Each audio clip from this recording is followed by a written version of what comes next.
चालेल. हो. गुरूंना वंदन करून आजचे आपण गीता श्लोकचे अर्थ चालू करूया. गुरुर्ब्रह्मा गुरुर्विष्णू गुरुर्देवो महेश्वरः गुरुर साक्षात परब्रह्म तस्मै श्री गुरवे नमः. श्री गीता महात्म्यम. श्री गणेशाय नमः.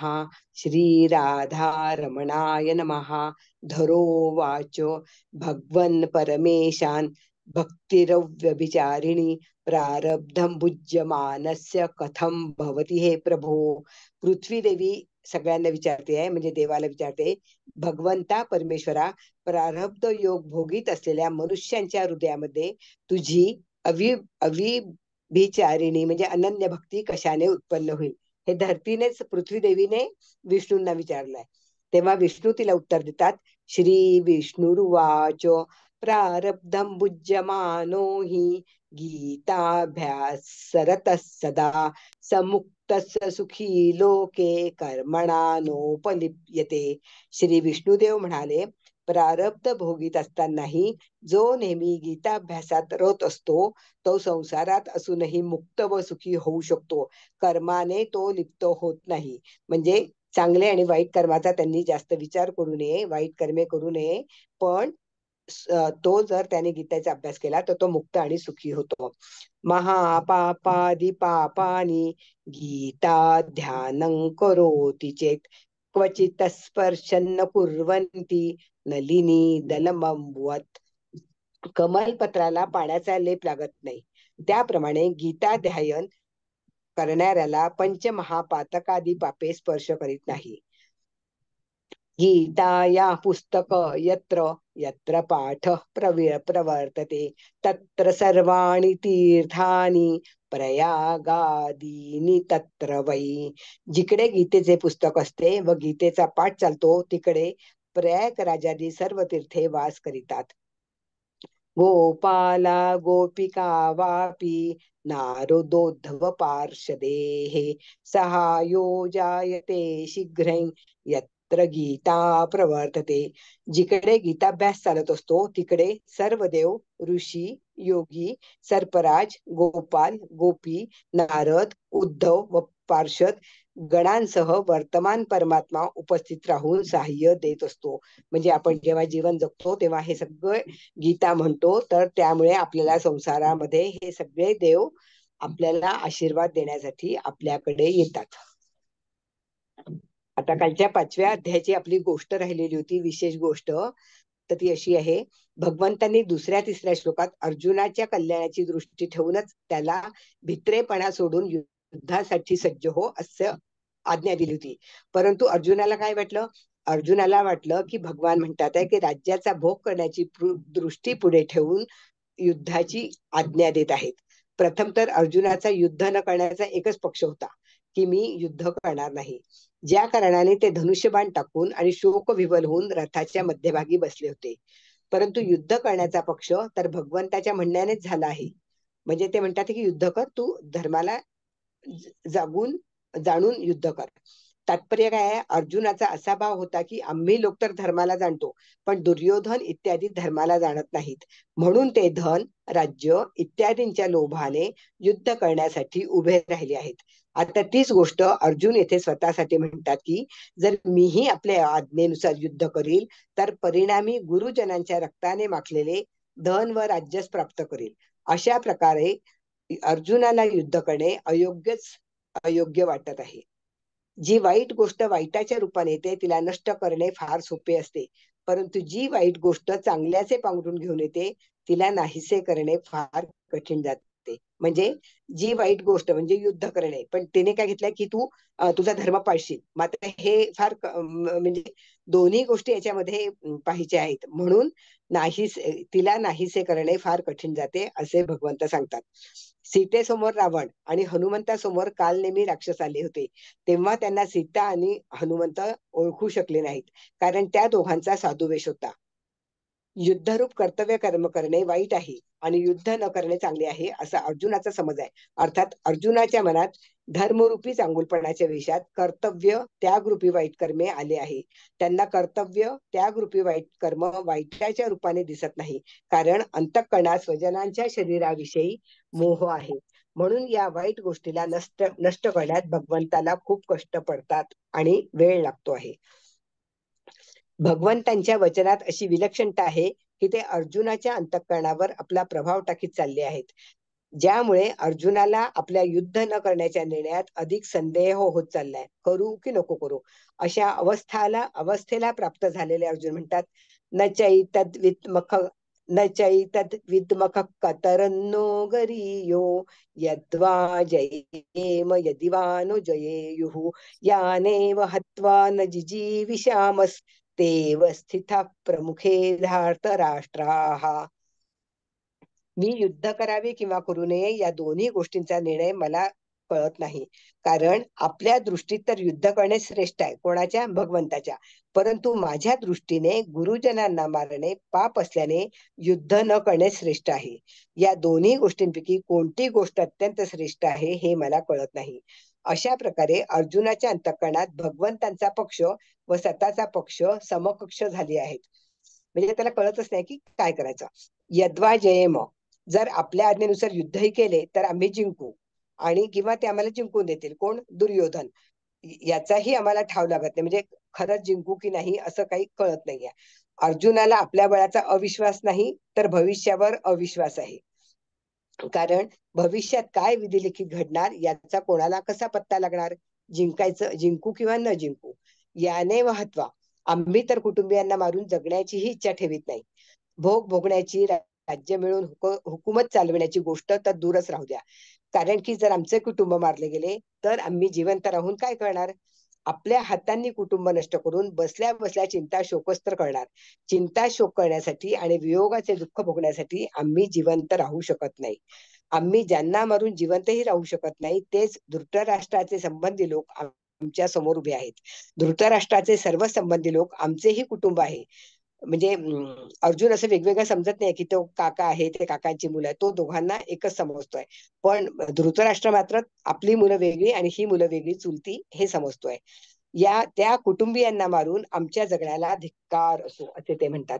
कार्पण्य दोषोपहत स्वभाव पृच्छामि त्वां धर्म सम्मूढ चेताः यच्छ्रेयस्या निश्चितं ब्रूहि तन्मे शिष्यस्तेऽहं शाधिमान् त्वां प्रपन्नम्.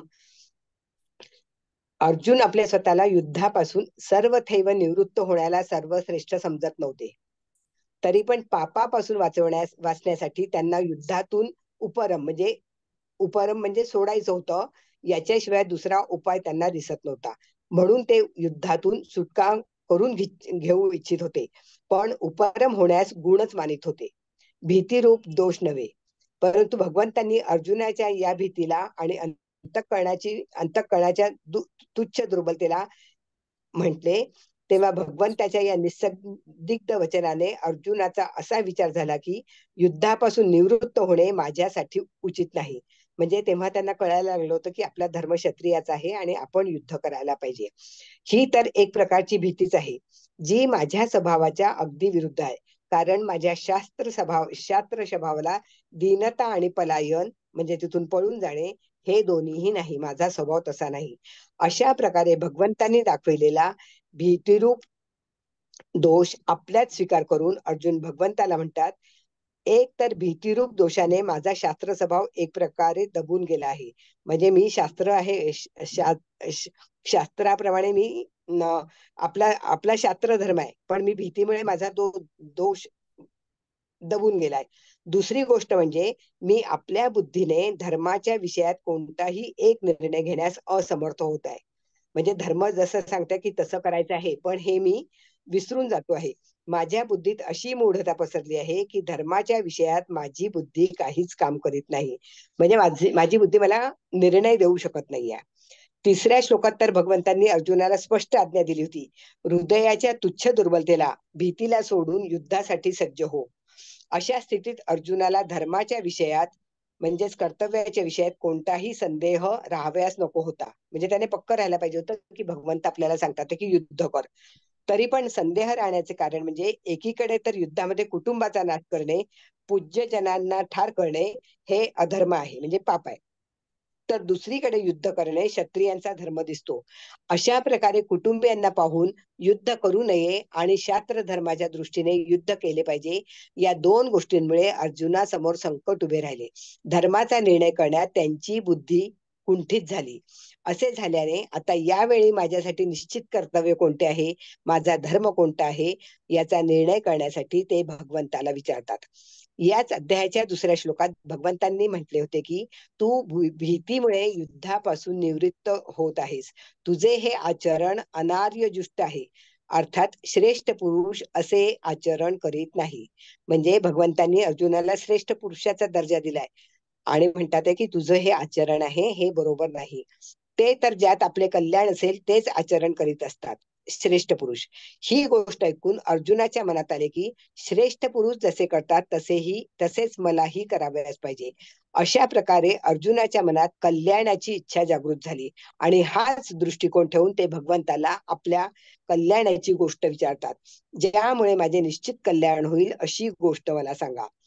अर्जुनाच्या अंतःकरणात चलबिचल म्हणजे विषाद चालू असल्याने या ठिकाणी कल्याणाविषयी विचारल्याने हे सिद्ध होते की मनुष्य ज्या स्थितीत स्थित आहे त्या स्थितीतच तो संतोष करीत असला तरी त्याच्या अंतःकरणात आपल्या मुख्य उद्देशाची जागृती होत नाही.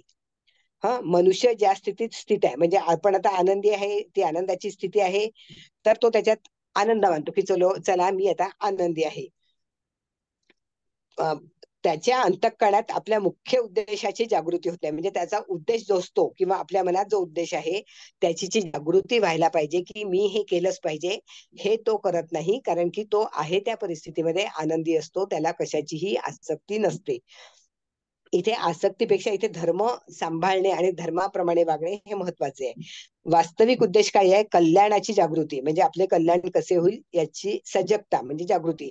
जेव्हा मनुष्य आपल्या वर्तमान स्थितीत असंतुष्ट राहतो त्या स्थितीत राहू शकत नाही तेव्हाच होते. जेव्हा आपल्याला असं वाटतं की नाही आपण पुढे जायला पाहिजे, अभ्यास करायला पाहिजे, मला हे सगळं कळायला पाहिजे, जेव्हा ही सजगता आपल्याला येईल, आपल्यामध्ये जागृती येईल, तेव्हा प्रत्येक जण गीतेचा अभ्यास म्हणजे आपण आता आपल्या विषयी बोलतोय म्हणून मी अभ्यासाचं सांगते की आपण आपला अभ्यास आपल्या पद्धतीने जागरूकतेने जास्त करावयास हवा. शिष्यस्तेह म्हणजे आपल्या कल्याणाविषयी विचारल्यानंतर अर्जुनाच्या मनात हा भाव निर्माण झाला की कल्याणाची गोष्ट तर गुरुजवळ विचारली जाते. म्हणजे आपलं कल्याण कशात आहे? आपण सगळ्यांकडे आपल्याला गुरु असतात, आपण कधी पण गुरूंना विचारतो की मी आता कसे वागू, माझं कसं होईल, भलं कशामध्ये आहे, आणि ही गोष्ट गुरूंना आपण विचारतो, सारथ्याला विचारली जात नाही.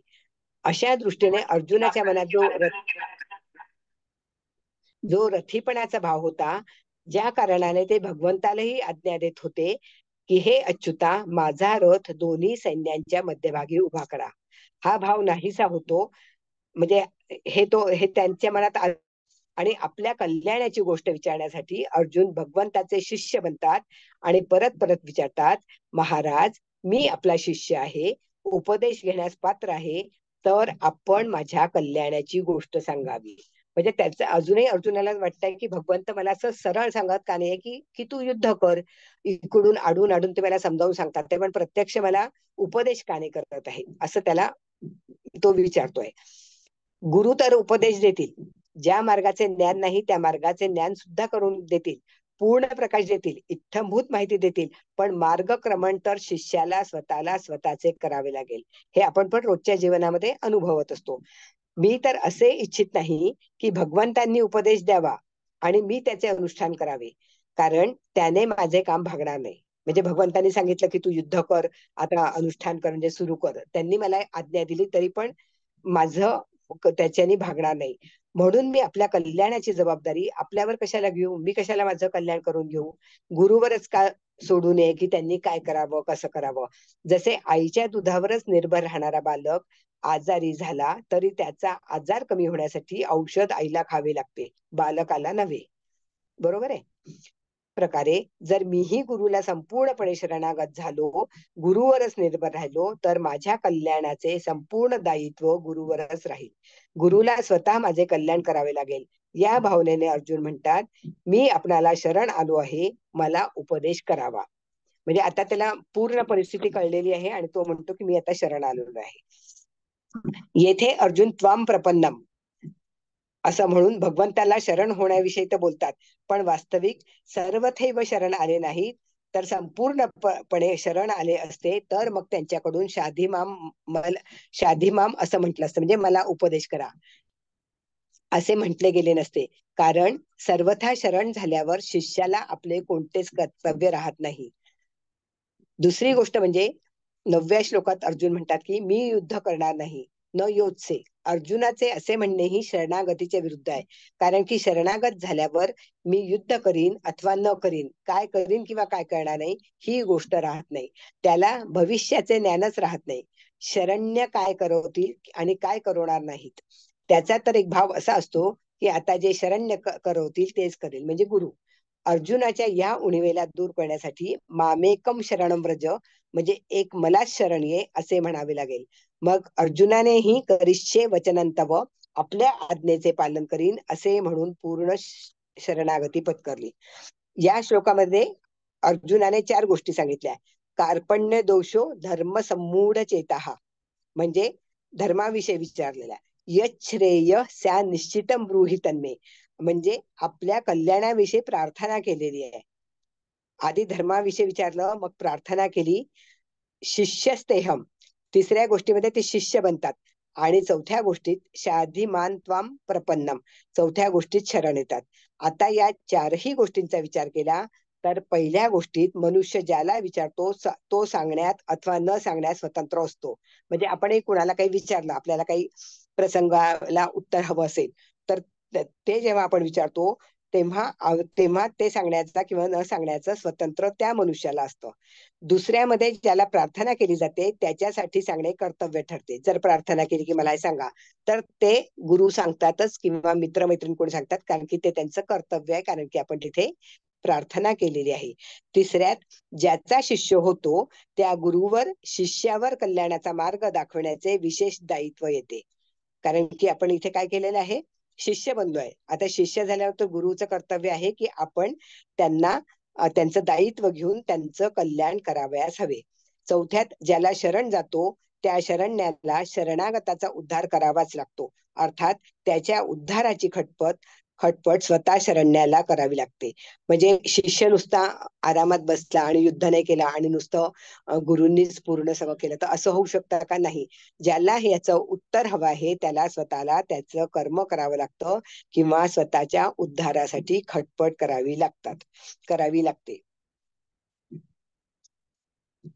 या सगळ्या श्लोकामध्ये अर्जुन भगवंताला शरण तर होतात, पण त्यांच्या मनात असं येते की भगवंताचा तर युद्ध करविण्याचाच भाव आहे, परंतु मी युद्ध करणे आपल्यासाठी धर्मयुक्त समजत नाही.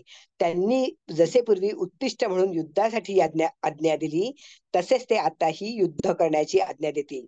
दुसरी गोष्ट म्हणजे कदाचित मी आपल्या अंतःकरणातील भाव पूर्णपणे भगवंतासमोर मांडू शकलो नाही. या दृष्टिकोनातून अर्जुन युद्ध न करण्याच्या पक्षात आपल्या अंतःकरणाची स्थिती सांगतात. नाही प्रपश्यामि ममापनुद्यात यच्छोकमुच्छो क्षणमिंद्रियाणाम अवाप्य भूमावसपत्नमृद्धम राज्यम सुराणामपि चाधिपत्यम. सांगू का याचा अर्थ की बंद करू? झाले 20 मिनिटं.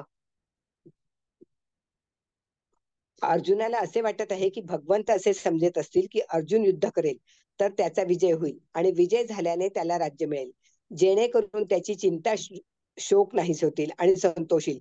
परंतु शोकामुळे माझी अशी अवस्था झाली आहे की विजय झाला तरी माझा शोक दूर होईल असे मला वाटत नाही.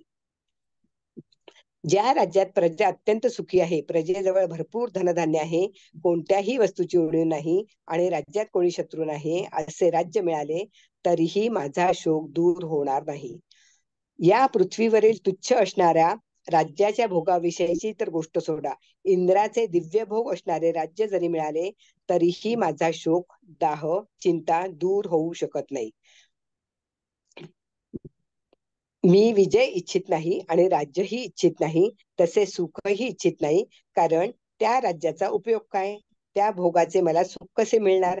आणि त्या माझ्या जगण्याला काय अर्थ आहे?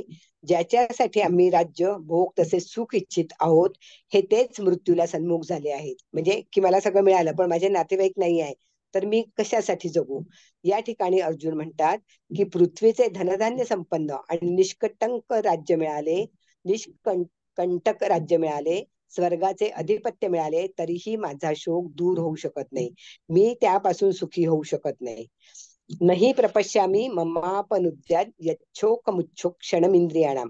कुटुंबियांच्या मृत्यूच्या कल्पनेनेच मला जर इतका शोक होत आहे, तर त्यांच्या प्रत्यक्ष मृत्यूने किती शोक होईल? जर मला राज्यासाठी शोक झाला असता, तर तो राज्य मिळाल्याने नाहीसा झाला असता. परंतु कुटुंब नाशाच्या आशंकेने होणारा शोक राज्य मिळाल्याने कसा नाहीसा होईल? शोक नाहीसा होणे तर दूरच राहो, उलट शोकात वाढ होईल. कारण युद्धात सर्व मारले गेले तर मिळालेल्या राज्याला कोण भोगील? जर कोणी वंशज नाही राहिले आणि कुठलेही नंतरची वंश नाही राहिले, तर हे कोण उपभोगील?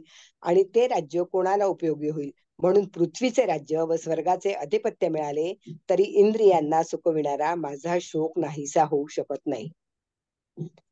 घेऊ का अजून एक श्लोक की पुरे? हो हो, घ्या घ्या. संजय उवाच एव मुक्ता ऋषिकेशन् गुडाकेशः परन्तप न योत्स इति गोविन्दम् उक्त्वा तूष्णीं बभूवः.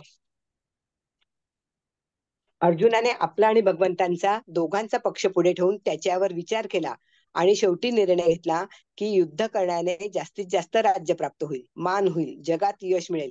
परंतु माझ्या हृदयात जो शोक आहे, चिंता आहे, दुःख आहे, ते मात्र दूर कदापिही होणार नाही. म्हणून अर्जुनास युद्ध न करणेच योग्य आहे. त्याचे म्हणणे ऐकावे असेही त्यांना वाटते. कोणाचं? भगवंताचं ऐकावं. पण त्यांच्या अंतःकरणात युद्ध करण्याविषयीचा मुद्दा योग्य रीतीने पक्का पटत नाही. म्हणून अर्जुन स्वतःच्या अंतःकरणात पटलेली गोष्ट स्पष्ट रूपाने उघड करून सांगत आहे की मी युद्ध करणार नाही. अशा प्रकारे जेव्हा आपला मुद्दा, आपला निर्णय भगवंतांना स्पष्टपणे सांगितला, तेव्हा भगवंतांशी आता आणखी काहीही बोलावेचे शिल्लक राहिले नाही, म्हणून ते गप्प बसले. आता ह्या गोष्टीवरून आपल्याला आठवतं की आपण लहान मुलांना किती समजावून सांगतो की असं करू नको, तसं करू नको, हे तुझ्या हिताचं नाहीये. पण मुलं परत परत हट्टीपणा करून तेच तेच विचारत असतं आणि आपण रागावून शेवटी काहीतरी उत्तर देतो की तुला पाहिजे तसं कर. पण इथे भगवंत शांत राहिलेले आहेत आणि भगवंत परत परत ते समजून सांगतात आहे की तू धर्मानुसार वाग, तू तुझा धर्म सोडू नको. म्हणजे तू धर्म जर पाळला नाही तर तुझ्यावरच येईल की तू धर्माने वागत नाही. तमुवाच ऋषिकेश प्रहसन्नीव भारत सेनयोरुभयोर्मध्ये विषीदन्तमिदं वचः. अर्जुनाने मोठ्या उत्साहाने आणि वीरश्रीने सैन्य निरीक्षणासाठी भगवंताला दोन्ही सैन्याच्या मध्यभागी रथ उभा करण्यासाठी म्हटले होते. आता त्याच ठिकाणी अर्थात दोन्ही सैन्याच्या मध्यभागीच अर्जुन शोकविव्हळ झाले. म्हणजे थोडीशी मानसिक तयारी केली की चला बा युद्ध करूया, आता आपण मध्यभागी आपला रथ नेऊ. पण तिथे प्रत्यक्ष जेव्हा त्याच्यावर वेळ आली की दोन्हीकडे आपले स्वजन आहेत, बांधव आहेत, गुरु आहेत आणि मला तर वाईटच वाटतं आहे, तर मग तो परत त्याला दुःख झालेला आहे. वास्तविक ज्या उद्देशाने आले होते त्याच उद्देशानुसार ते युद्धासाठी म्हणजे स्वतंत्र उभे राहायला पाहिजे होते. पण तो उद्देश त्यांनी सोडून दिला आणि परत अर्जुन चिंता आणि शोकसागरात बुडाले. म्हणून भगवान दोन्ही सैन्याच्या मध्यभागीच शोकाविष्ट झालेल्या अर्जुनाला परत उपदेश करतात आणि सांगतात आणि हसत हसत सांगतात. आता त्यांना सगळं कळलेलं आहे की अर्जुनाचा स्वभाव कसा आहे, तो अजूनही युद्धाला तयार नाही. तर त्यांनी एक मधुर स्मित केलेलं आहे. म्हणजे ते मोठ्याने हसले नाही, त्याच्यावर ते असं त्यांनी राग नाही केला, पण त्यांना की हसू आलं की अरे हा असा कसा काय वागतो आहे, हा स्वभाव का बरं बदलतोय. एकदा म्हणतो की मध्ये उभं करा, मग म्हणतो की आता मी परत मला विषाद झालेला आहे. आणि मग ते हसून त्याला म्हणतात मी पूर्वीची युद्ध करण्याची भावना विषादामध्ये बदललेली पाहून भगवंताला हसू आले. दुसरी गोष्ट, अर्जुनाने पूर्वी म्हटले होते की मी आपणाला शरण आलो आहे, मला उपदेश करा. अर्थात मी युद्ध करू अथवा न करू, मी काय करावयास पाहिजे हे मला सांगा. परंतु या ठिकाणी मी काहीही बोललो नसताना स्वतःच मी युद्ध करणार नाही असा निश्चय करून टाकून भगवंतांना हसू आले. म्हणजे तुम्ही सांगा तुम्ही सांगायचं म्हणायचं, पण डिसिजन म्हणजे निर्णय मात्र अर्जुनाने घेतला होता की मी युद्ध करणार नाही. म्हणजे आपण विचारतो सगळं आणि आपल्या मनात जे उत्तर आहे ते आपण सांगून ठेवतो की दुसऱ्यांनी तसंच पॉझिटिव्ह उत्तर जे आपल्या मनात आहे ते सांगावं. परंतु या ठिकाणी मी काहीही बोललो नसताना स्वतःच मी युद्ध करणार नाही असा निश्चय करून टाकतो. हे पाहून भगवंत म्हणतात, शरणागत झाल्यावर मी काय करावे आणि काय करू नये इत्यादी काहीही विचार करण्याचा अधिकार राहत नाही. त्याला तर एवढाच अधिकार असतो की शरण्य जे काम करण्यास सांगतो तेच काम करावे, म्हणजे गुरु. अर्जुनाने भगवंताला शरण होऊन मी युद्ध करणार नाही असे म्हणून एका प्रकाराने शरणागतीला तडा दिला. म्हणजे शब्द दिला आहे, मी युद्ध करतो, तुला शरण जातो, आणि मग म्हणतो की मी युद्ध करणार नाही. या गोष्टीचे भगवंताला परत एकदा हसू आले. इवचे तात्पर्य म्हणजे जोराने हसू आले असून सुद्धा भगवान केवळ स्मित हास्य करून म्हणतात, मी युद्ध करणार नाही. तेव्हा त्याच वेळी भगवंतांनी असे म्हणावयास पाहिजे होते की जशी तुझी मर्जी असेल तसे कर, यथेच्छसी तथा कुरु. परंतु भगवंतांनी हे जाणले की मनुष्य जेव्हा चिंता शोकाने विवळ होतो तेव्हा तो आपल्या कर्तव्याचा निर्णय न करू शकल्याने केव्हा काहीही बोलतो. हीच अवस्था अर्जुनाची झाली होती. म्हणून भगवंताच्या हृदयात अर्जुनाविषयी अतीव स्नेह असल्या कारणाने कृपा स्त्रोत प्रगट झाला. कारण भगवन साधकाच्या बोलण्याकडे लक्ष न देता त्याच्या भावनेकडे पाहतात. म्हणून भगवंत मी युद्ध करणार नाही या अर्जुनाच्या बोलण्याकडे लक्ष न देता उपदेशाला आरंभ करतात. जो वचन मात्रानेही भगवंताला शरण येतो, म्हणजे वचन देऊन सुद्धा भगवंत त्याचा स्वीकार करतात. भगवंताच्या हृदयामध्ये जीवाविषयी केवढी दयाळुता आहे. फक्त तसे शिष्य पाहिजे आणि तसंच शिष्यांमध्ये शरण जाण्याची विचार पाहिजे की मी शरण गेलो आहे गुरूंना, गुरु माझे भले करतील आणि गुरुच माझं भविष्य घडवतील. आता त्यांनी ऋषिकेश म्हटलंय, कारण की ऋषिकेश त्यांनी म्हटलेलं आहे भगवंतांनी की ते प्राण्यांच्या अंतःकरणातील भावांना जाणणारे आहेत. भगवान अर्जुनाच्या अंतःकरणातील भावांना जाणतात.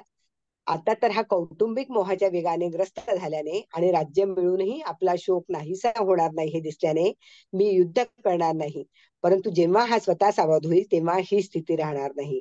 मी जसे सांगेन तसेच हा करेल. म्हणजे गुरूंना त्याच्याविषयी हे माहिती होतं की हा सध्या खूप दुःखात आहे म्हणून असं बोलतोय, पण मी जेव्हा याला सांगेल की तू युद्ध कर तेव्हा हा मी जसे सांगेल तसे करेल. म्हणजे गुरूंना त्याची किती हे होती की हे होतं की माझा अर्जुन बरोबर मी सांगेल तसंच वागेल.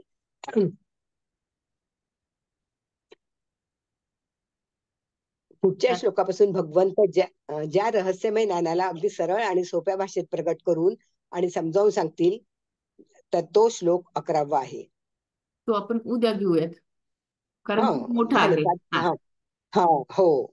शोकविवळ अर्जुनाला शोक निवृत्तीचा उपदेश देण्यासाठी भगवान पुढच्या श्लोकातून सांगणार आहेत. बरोबर. इथे एक महत्वाचं आहे की आपण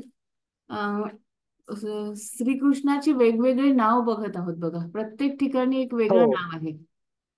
दोघांची पण, हा, अर्जुनाची पण आहे. अर्जुनाचे पण आणि कृष्णाचे पण. हो तर याविषयी नक्कीच ते विचारू शकतात आपल्याला की हो किती नावांनी संबोधले आहे आणि कुठल्या कुठल्या नावाने संबोधलेलं आहे एक हो. तर, आणि त्याचे अर्थ काय अर्जुनाची आहेत. अर्जुनाची 22 नावं आहेत आणि हम्म. कृष्णाची 42 वगैरे आहेत. हा, तर त्याचे अर्थ काय आहेत ते पण आपल्याला विचारू नक्की शकतात ते, की प्रत्येक हो, नावाचा हा अर्थ हा वेगळा आहे त्यामध्ये, श्लोकानुसार वेगळा आहे. पार्थ श्लोकानुसार हा वेगळा. शब्द खूपदा अगदी पार्थ शब्द खूपदा आहे, बरोबर. पण त्याचा अर्थ प्रत्येक श्लोकात वेगळा आहे. हो. हम्म. अजून कोणाला बोलायचं? पुष्पाताईंना बोलायचं म्हणतात, बघूयात. हा, बोला ताई, पुष्पाताई. अजून कोणाला जर याविषयी काही बोलायचं असेल तर हँड रेस करा. नाही ताई, मला परीक्षेविषयी नाही, एखादी गवळण किंवा भजन वगैरे म्हणायचं होतं. म्हणूयात म्हणूयात. नाही, ह्याविषयी हो. बोला आधी, मग नंतर ठरवूया ते. ठीक आहे ना? आधी कोणाला कारण मी परीक्षेत नाही बसलीये, माझ्याकडे पुस्तक नाहीये म्हणून नाही बसली. ठीक आहे, ठीक आहे. एक मिनिट हा. थांबा थोडस तुम्ही. आपल्याला वेळ हो आहे हो 5 मिनिटं. हा, हो, ठीक आहे, ठीक आहे. धन्यवाद. वैशाली ताई बोला. हा, मला हे विचारायचं होतं की मग एखाद्या क्लासमध्ये हे जे अर्जुनाचे जे वेगळे अर्जुनाविषयी जे वेगळं म्हटलंय म्हणजे पार्थ किंवा नाव जे दिलंय ते हम्म. आणि भगवान श्रीकृष्णाचं, तर त्याच्याबद्दल कोणी सांगू शकेल का की या शब्दाचा अर्थ या श्लोकात कसा सांगितलाय, काय भावनेने सांगितलाय? जसं इथे भारत म्हटलंय, काही आता ठिकाणी पार्थ म्हटलंय, तर नाही, असंही आता थोडंसं मिळालं ज्ञान इथेच तर बरं होईल. इथेच दिले बघा, पुस्तकामध्येच दिलेलं आहे. आता ऋषिकेश म्हणण्याचे तात्पर्य भगवान अंतर्ज्ञानी आहेत, अर्थात प्राण्याच्या अंतःकरणातील भावांना जाणणारे आहेत. भगवान अर्जुनाच्या अंतःकरणातील भावांना जाणतात, म्हणून त्याला ऋषिकेश असं म्हणलेलं आहे.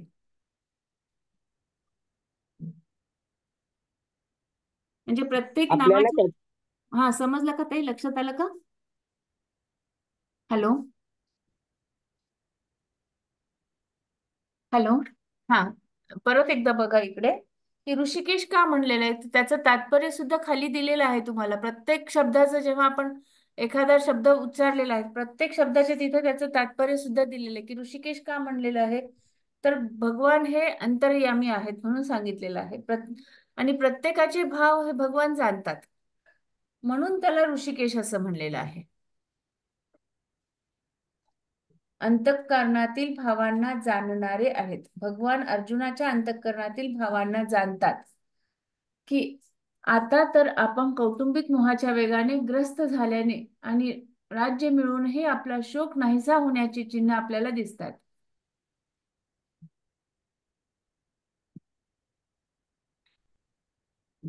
हॅलो, आवाज येतो का ताई?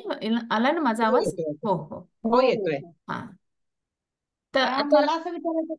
हा, बोला, आता पार्थ, बोला. कालचा जो पार्थ शब्द होता त्याच्यामध्ये सुद्धा त्यांचं विश्लेषण आहे बघा.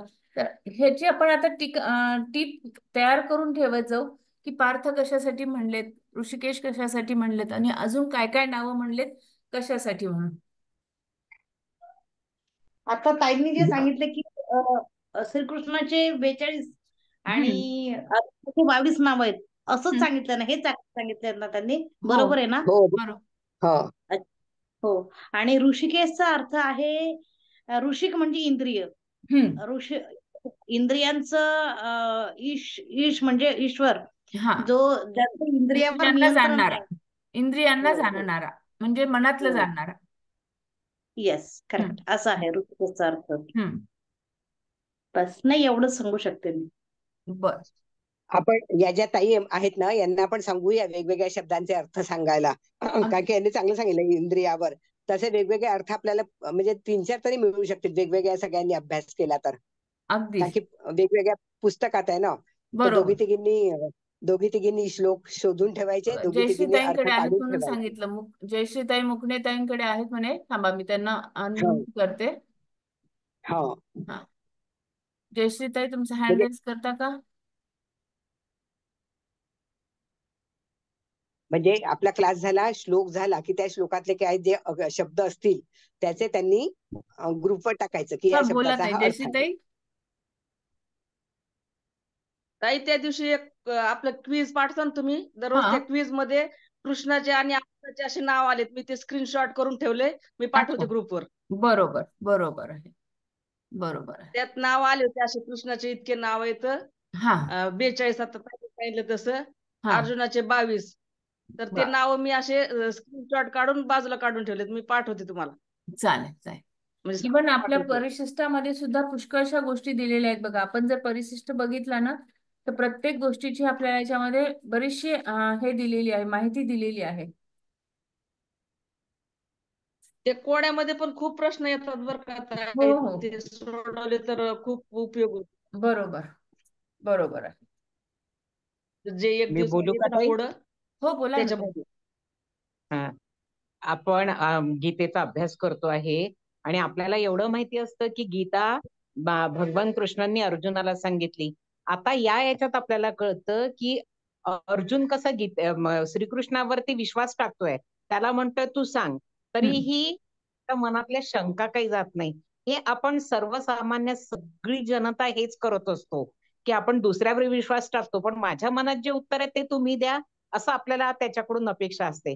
म्हणजे गीता फक्त अर्जुनासाठी नाही तर ती आपल्यासाठी भगवंतांनी त्या काळी सांगून ठेवली आहे, याचा अनुभव आपल्याला आता येतोय बघा.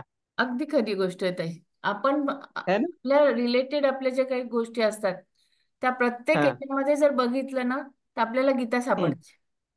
अगदी हा प्रत्येक म्हणजे प्रश्नाचं गीता अगदी उत्तर आहे. प्रत्येक प्रश्नामध्ये गीता सापडते. म्हणूनच सांगितलं की अगदी तुम्ही गीतेचं कुठलंही पान ओपन करा, तुम्हाला त्याचं तुमच्या मनातल्या प्रश्नाचं उत्तर का मिळतं तर त्याचंच कारण ते आहे की आपल्याशी बरोबर आहे. पूर्ण रिलेटेड आहे ती. म्हणून म्हणून गीता शिकायची आहे आणि म्हणून म्हणून सगळ्यांनी ती शिकावी. बरोबर. ठीक, थँक्यू. चालेल. वपू काळेंचं पुस्तक आहे, वपू काळेंचं पुस्तक आहे आपण सारे अर्जुन. म्हणजे आपण अर्जुनच आहे, आपण फक्त दुसऱ्यांनी उत्तर आपलं द्यावं याच्याविषयी हे आहे की मी काही बोलणार नाही, मी माझ्यावर काही घेणार नाही, माझ्यामुळे झालं सगळं काही, म्हणून आपण सारे अर्जुन. अगदी वाचण्यासारखं पुस्तक आहे, जुनं आहे पुष्कळ, पण छान मजेशीर लिहिलंय त्यांनी प्रत्येकाचं उदाहरण देऊन. बरोबर आहे. हा. शकुंतला ताई हो ताई, अर्जुनाचे आणखी ते त्यांनी पाठवणार आहेत. गुडाकेश एक नाव आलेलं आहे आणि धनंजय आले. हो त्यांनी राज्यात धन गोळा केलं भरपूर म्हणून धनंजय नाव आलेलं आहे. आता आपण एक काम करूयात. हे आपल्याला अध्यायाप्रमाणे. उद्याचा दिवस आहे आपल्याकडे. परत 2 दिवस हा. आपल्याला गीतेला सुट्टी असणार आहे कारण ज्ञानेश्वरीचा पाठ असणार आहे. तर ह्या 2 आणि परत सॅटर्डे संडे म्हणजे अशी 2 आणि 2 4 दिवस आपल्याला मिळतात. तर ह्या 4 दिवसामध्ये प्रत्येकाने 46 नावं प्लस 22 नावं अर्जुनाची हे शोधायची हा. आणि त्यांचा अर्थ काय आहे हे शोधायचा प्रयत्न करायचा. हो ताई. नावं दीदी तर आलेली ज्ञानेश्वरी आहेत ताई कोण ती. वाचणार आहे? काय हॅलो ज्ञानेश्वरी कोण वाचणार आहे म्हणलं? कुलकर्णी दादा, गंगाधर दादा. बरं चालेल. एखाद दिवशी माझं नाव द्या ताई. बर बर ज्ञानेश्वरी आणि साधक संजीवनी दोन्हीला आहे. बर बर बर चालेल ताई. तुमच्या हिशोबाने कोणताही दिवस द्या. हो आणि तात्पर्य सांगायचंय का? हा बोला ना तात्पर्य सांगा. आज आता आपण राहू देतोय, गाणं राहू देतोय, आपला वेळ संपलेला आहे कारण. हा एकच मिनिट राहिला वाटतं. हो हो हो हा. हो ताई. म्हणजे अर्जुनाला हे मोह झाला होता की आपले कुटुंबीय हे होतील, मरतील आणि मग हे राज्य आपल्याला काय उपयोग आहे. त्याच्या राज्याचं काय, तो म्हणतो की मला स्वर्गाचं राज्य दिलं आणि इंद्राची संपत्ती दिली तरी मला नकोय हे युद्ध. म्हणजे पृथ्वीचे धनधान्य संपन्नाने निष्ठंग राज्य मिळाले तरी पण माझा शोक हे जाणार नाहीये. कारण मी युद्ध आणि असं सांगतो की तो सर्वस्वी श्रीकृष्णाला शरण गेलेला आहे. तरी पण मग शरण गेल्यावर आपलं मत नाही सांगायला पाहिजे. तर जे कृष्णाने सांगितलं ते करायला पाहिजे. पण मी शरण आलो असं म्हणतो. हा असं म्हणतात अर्जुन आणि मग मी युद्ध करणार नाही असं ठामपणे सांगतात. बरोबर. म्हणजे म्हणजे आपण फक्त शब्दांचे खेळ करत असतो की मी शरण गेलो पण मनातून शरण गेलेलंच नसतो, असा आहे त्याचा अर्थ. की आपण फक्त आणि फक्त शब्दांचे खेळ करत असतो. आपल्याला